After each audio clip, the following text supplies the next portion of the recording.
Good morning बेटा।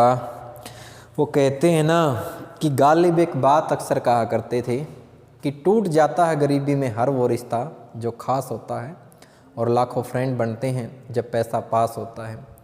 मैं तुम्हें याद ना करूं तो खुद गर्ज मत समझना, छोटी सी उम्र में परेशानियां बहुत हैं। मैं भूला नहीं हूं, मेरे अच्छे दोस्त हैं ज़माने में, बस ज़िंदगी उलझी पड़ी है दो वक्त की रोटी कमाने में। तो नमस्कार बेटा, सेट थ्योरी से ये लेक्चर 3rd है हमारा, क्लास 11th में है हम, ठीक है। और ये तीसरा लेक्चर है बेटा, ठीक है ना। फर्स्ट लेक्चर में हमने सेट की डेफिनेशन, ठीक है ना, और जो है नोटेशन वगैरह सेट की हमने सीखी थी, ठीक है ना, और कब जो हम सेट कहेंगे और कब उसको सेट नहीं कहेंगे ये सब हमने किया। आज जो सेट थ्योरी से अगला क्वेश्चन है, अगला जो लेक्चर है 3rd, एक्सरसाइज 1.2 की हम बात करेंगे। 1.1 इससे पहले वाले लेक्चर में हमने कर ली है। तो इसमें क्या कि finite set, infinite set, null set और इक्वल सेट, ये डेफिनेशन आपने ध्यान रखनी है। और ये डेफिनेशन अगर आपको ध्यान हो गई, याद हो गई सारी की सारी, तो बेटा यूँ मान के चलिए एक्सरसाइज 1.2 पे आपने कब्जा कर लिया है, ठीक है। तो एक्सरसाइज 1.2 बड़ी ही ईजी एक्सरसाइज है, ठीक है। ये डेफिनेशन ही है बस। फाइनाइट सेट, जैसे नाम से ही जाहिर है, a set is said to be, a set is said to be finite if in which number of finite number of element, ठीक है ना। यानी कि एक सेट को हम क्या कहेंगे, फाइनाइट तब कहेंगे जब उसमें क्या होंगे, फाइनाइट नंबर होंगे जिनको हम काउंट कर सकें, ठीक है ना। जरूरी नहीं है कि जो मैंने डेफिनेशन दी है उसको आप इंग्लिश में रट्टा मारें। आप सिंपली ये भी बता सकते हैं कि सर एक ऐसे सेट को फाइनाइट सेट कहेंगे जिसके एलिमेंट को हम काउंट कर सकें, हम गिन सकें, वो फाइनाइट सेट होता है, ठीक है। इनफाइनाइट सेट, एक ऐसा सेट जिसके एलिमेंट को हम गिन ना सकें, ठीक है ना, that is set of natural number. अब गिन थोड़ी ना सकते हैं, 1 2 3 इनफाइनाइट तक चलते जा रहे हैं, ठीक है ना, गिन थोड़ी ना सकते हैं। तो क्या हो गया, ये हमारे पास इनफाइनाइट सेट हो गया। Set of odd number, set of even number, set of rational number, set of irrational number, set of real number are all are infinite set, ठीक है। नल सेट, एक ऐसा सेट जैसे नाम से ही जारी है नल, कि इसमें एक भी एलिमेंट ना हो, ठीक है ना। A set in which no elements are called null set, ठीक है ना। एक ऐसा सेट जिसमें क्या हो, एलिमेंट ही ना हो, उसको नल सेट बोलेंगे। और नल सेट को किससे डिनोट करेंगे, फाई से हम इसको डिनोट करेंगे। ये क्या है, इसकी नोटेशन है। क्या है, इसकी नोटेशन है। इक्वल सेट, दो सेट तब इक्वल होंगे जब उनके जो एलिमेंट है ना वो इक्वल होंगे, ठीक है ना। Two set are said to be equal set if in which the same number of element are called equal set, ठीक है ना। Two sets are said to be equal if in which same number of element, ठीक है।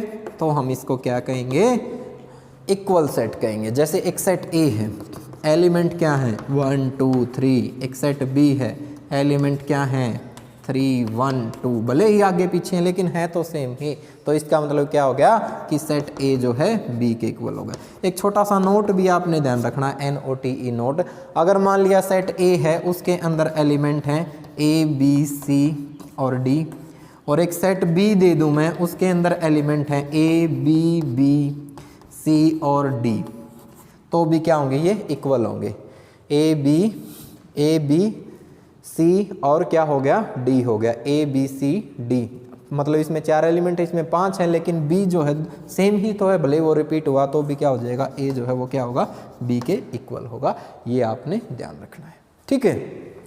तो ये थी बेटा इसकी कुछ इंपॉर्टेंट डेफिनेशन। अब इसके ऊपर क्वेश्चन देखिए, ठीक है ना। एक्सरसाइज 1.2, जल्दी से अपना मैथ खोलिए और जैसे ही मैं स्टेटमेंट पढ़ता हूँ आपने स्टेटमेंट में ध्यान देना है और सॉल्यूशन को आपने बोर्ड पे देखना है। तो जल्दी से अब आपने क्या करना है, अपनी बुक को खोलना है और जैसे ही मैं स्टेटमेंट पढ़ता हूँ अच्छे से स्टेटमेंट को समझना है और फिर आपने उसका जवाब देना है, ठीक है। देखिए इसने कहा है exercise 1.2 question number first, which of the following are example of null set. इनमें से बताइए कि कौन से नल सेट के एग्जाम्पल हैं, कौन से नल सेट के एग्जाम्पल हैं। Set of odd natural number divisible by 2, odd natural number और डिविजिबल बाय 2। अब ओड नेचुरल नंबर तो 1 है, 3 है, 5 है, 7 है, और ये 2 से थोड़ी ना डिवाइड होते हैं, 2 से तो कोई भी डिवाइड नहीं है, तो इसका मतलब क्या हो गया, that is a null set, ठीक है ना, क्योंकि कोई एलिमेंट आ ही नहीं रहा।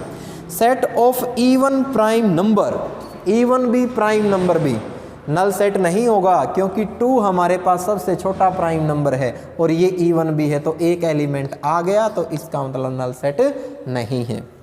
अगला, x such that x is a natural number, लेकिन x नेचुरल नंबर तो है, 5 से छोटा x 7 से बड़ा, इसका मतलब ऐसा नंबर पॉसिबल है ही नहीं। भाई 5 से छोटा तो 4 होगा, 7 से बड़ा 8 होगा, लेकिन दोनों कंडीशन फुलफिल हो ही नहीं रही है, तो ये नल सेट है।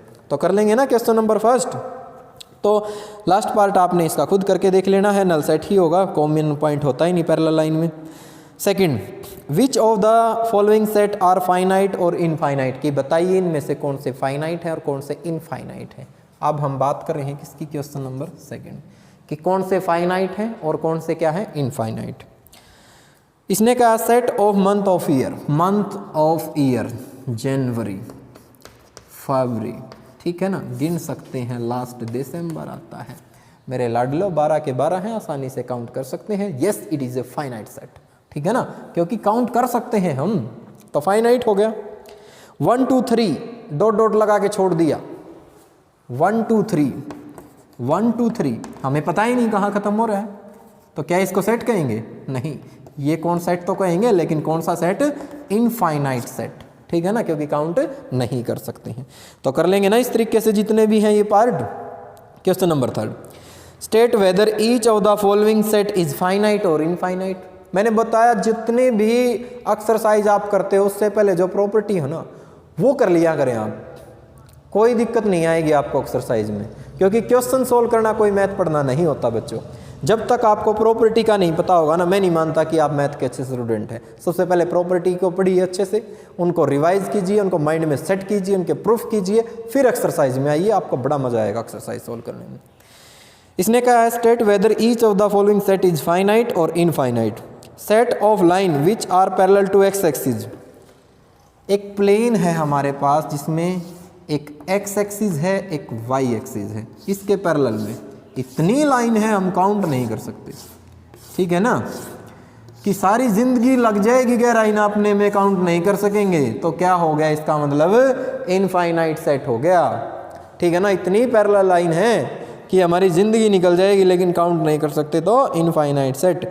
Set of letter in English alphabet, English alphabet A B C और लास्ट एलिमेंट जेड होता है, तो सारे के सारे को काउंट तो कर सकते हैं, 26 एलिमेंट होते हैं। एक फर्स्ट क्लास का बच्चा भी बता देगा कि फाइनाइट सेट है सर, ठीक है ना, क्योंकि आसानी से काउंट कर सकते हैं। The set of number which are multiple of 5, infinite set, 5 है, 10 है, 15 है, 20 है, कहाँ तक लिखेंगे बच्चों, कहाँ तक लिखेंगे, अरे मल्टीपल तो हमारे पास इनफाइनाइट नंबर है 5 के, तो नहीं लिख सकते, तो क्या हो गया, इनफाइनाइट, इनफाइनाइट सेट हो गया, ठीक है। The set of animals living on the earth, अगर डेटा पब्लिश्ड हो, गवर्नमेंट के द्वारा पब्लिश्ड हो, दे रखा हो, काउंट कर सकते हो, तो yes it is a finite set, otherwise infinite set, तो मे और मे नॉट भी दोनों ही चांस हो सकते हैं। The set of circle passing through the origin, origin से कितने सर्कल पास हो रहे हैं मेरे लाडलो, रेडियस तो दी ही नहीं, अब रेडियस नहीं दी है तो इसका मतलब तो भाई ये भी सर्कल ओरिजिन से पास हो रहा है, कुछ भी इसकी रेडियस हो, ये भी पास हो रहा है, ये भी पास हो रहा है, ये भी पास हो रहा है, ये भी हो रहा है, ये भी हो रहा है, ये भी हो रहा है, ये भी हो रहा है। क्या मैंने ये सर्कल बनाए, इनको गिन सकते हो, जब इन्हीं को नहीं गिन सकते तो अभी तो बहुत कुंडबा बाकी है इन सर्कल का, ठीक है ना, अभी तो बहुत कुंडबा बाकी है इन सर्कल का, जो और ज़्यादा बनने हैं, और ज़्यादा जब बनने हैं तो उनको हम गिन ही नहीं सकते, और गिन ही नहीं सकते तो फिर क्यों इनको सर्कल कहें, ठीक है ना। ये तो सर्कलों का झुंड हो गया, और सर्कलों का झुंड हो गया, उसको हम काउंट नहीं कर सकते, काउंट नहीं कर सकते तो क्या हो गया, इनफाइनाइट सेट हो गया, ठीक है। तो देखो मतलब कितनी इंटरेस्टिंग एक्सरसाइज है। तो एक्सरसाइज 1.2 में क्वेश्चन नंबर 3 तक हमने कर लिया है। तो आज के लेक्चर में बेटा इतना ही करना है। लेक्चर पसंद आए तो लाइक कीजिए, अगर पसंद नहीं आता है तो डिसलाइक भी कर सकते हैं। तो मिलते हैं बेटा एक नए लेक्चर में, तब तक के लिए सभी को जय हिंद।